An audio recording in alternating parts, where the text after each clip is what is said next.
اعوذ باللہ من الشیطان الرجیم، بسم اللہ الرحمن الرحیم۔ السلام علیکم ورحمۃ اللہ وبرکاتہ۔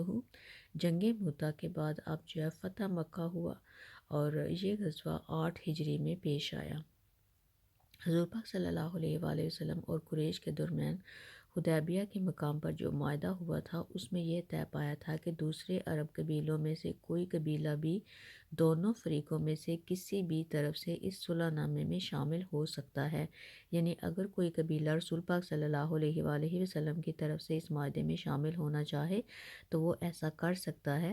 اس صورت میں وہ قبیلہ بھی ان شرائط کا پابند ہوگا جن کے حضور پاک صلی اللہ علیہ وآلہ وسلم پابند ہیں، اور جو قبیلہ قریش کی طرف سے ان میں شامل ہونا چاہے وہ ایسا کر سکتا ہے۔ اس صورت میں وہ ان شرائط کا پابند ہوگا جن کے پابند قریش تھے۔ اس شرط کی روح سے بنی بکر کا قبیلہ قریش کی طرف سے اور بنی حذا کا قبیلہ نبی اکرم صلی اللہ علیہ وآلہ وسلم کی طرف سے اس صلح نامے میں شامل ہوا، جبکہ ان دونوں قبیلوں میں بہت پرانی دشمنی تھی۔ دونوں کے درمیان کافی قتل و غارت گری ہو چکی تھی، خون کے بدلے باقی تھے، لیکن اسلام کی آمد نے ان دشمنیوں کو دبا دیا تھا۔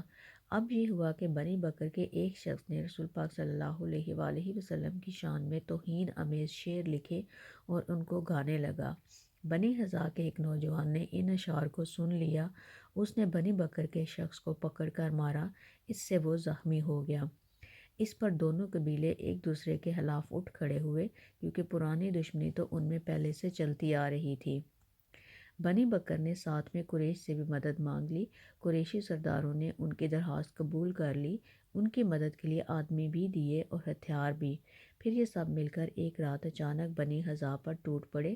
وہ لوگ کافی بے فکری سے سوئے ہوئے تھے اور ان لوگوں نے بنی حذا کو بے دردی سے قتل بھی کیا، اور بنی حذا کے بعض افراد جانیں بچانے کے لیے وہاں سے بھاگے اور ایک مکان میں گھس گئے۔ قریش نے انہیں وہاں بھی جا گھیرا اور پھر اس مکان میں گھس کر انہیں قتل کیا۔ اس طرح قریش نے بنی بکر کی مدد کے سلسلے میں اس صلح نامے کی دھجیاں اڑا دیں۔ جب یہ سب بیٹھے تو احساس ہوا کہ ہم نے کیا کیا ہے۔ اب وہ جمع ہو کر اپنے سردار ابو سفیان کے پاس آئے اور سارا واقعہ سن کر ابو سفیان نے کہا، یہ ایسا واقعہ ہے کہ میں اگرچہ اس میں شریک نہیں ہوں لیکن میں بے تعلق نہیں رہ سکتا، اور یہ بہت برا ہوا ہے۔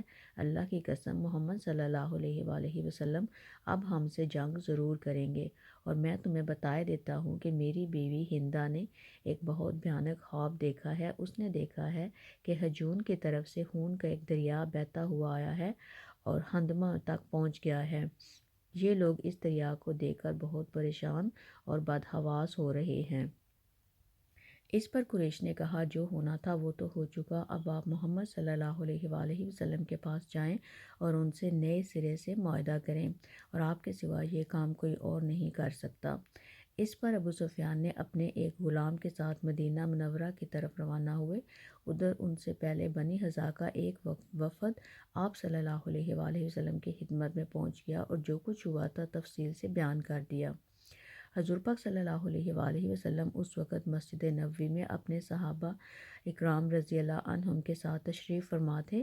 بنی حذا کی درد بھری داستان سن کر حضور پاک صلی اللہ علیہ وآلہ وسلم کی آنکھوں میں آنسو آ گئے اور ارشاد فرمایا، اگر میں بنی حذا کی مدد انہی چیزوں سے نہ کروں جن سے میں اپنی مدد کرتا ہوں تو اللہ تعالیٰ میری مدد نہ فرمائے۔ اس وقت آسمان پر ایک بدلی آ کر تیرنے لگی۔ حضور پاک صلی اللہ علیہ وآلہ وسلم نے اس کو دیکھ کر ارشاد فرمایا، یہ بدلی بنی حذا کی مدد کے لیے بلند ہوئی ہے۔ ام المومنین حضرت میمونہ رضی اللہ عنہا فرماتی ہیں کہ ایک رات رسول پاک صلی اللہ علیہ وآلہ وسلم میرے پاس تھے۔ رات میں اٹھ کر انہوں نے نماز پڑھنے کے لیے وضو کیا۔ ایسی حالت میں میں نے انہیں لبیک لبیک لبیک فرماتے سنا، یعنی میں حاضر ہوں، میں حاضر ہوں، میں حاضر ہوں۔ ساتھ میں آپ صلی اللہ علیہ وآلہ وسلم نے یہ بھی فرمایا، میں مدد کروں گا، میں مدد کروں گا، میں مدد کروں گا۔ اب وہاں کوئی اور تو نہیں تھا، چنانچہ میں نے عرض کیا، اے اللہ کے رسول، میں نے آپ کو 3 بار لبیک اور میں مدد کروں گا فرماتے ہوئے سنا ہے، یہ کیا معاملہ ہے؟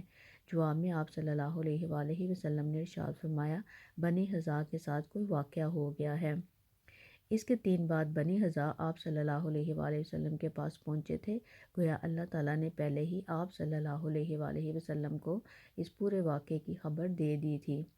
جبکہ ابو سفیان اس کوشش میں تھے کہ اس سلسلے میں سب سے پہلے وہ حضور پاک صلی اللہ علیہ وآلہ وسلم سے جا کر ملیں، یعنی ان کے وہاں پہنچنے سے پہلے مسلمانوں کو اس واقعے کی خبر نہ ہو۔ حضور پاک صلی اللہ علیہ وآلہ وسلم نے اپنے صحابہ اکرام کو بھی پہلے ہی ان الفاظ میں خبر دے دی تھی، بس یوں سمجھو نئے سرے سے معاہدہ کرنے اور اس کی مدت بڑھانے کے لیے ابو سفیان آیا ہی جاتا ہے۔ پھر ابو سفیان سے پہلے ہی بنی حذا کا وفد مدینہ منورہ پہنچ گیا۔ یہ لوگ حضور پاک صلی اللہ علیہ وآلہ وسلم سے مل کر واپس روانہ ہوئے تو راستے میں ابو سفیان سے ان کا سامنا ہوا۔ ابو سفیان نے ان سے کچھ پوچھنے کی کوشش کی لیکن وہ بتائے بغیر آگے بڑھ گئے، تاہم ابو سفیان نے بھانپ لیا کہ یہ لوگ اسی سلسلے میں مدینہ منورہ گئے تھے۔ مدینہ پہنچتے ہی ابو سفیان سیدھے اپنی بیٹی نبی اکرم صلی اللہ علیہ وآلہ وسلم کی زوجہ محترمہ حضرت ام المومنین ام حبیبہ رضی اللہ عنہا کے پاس گئے۔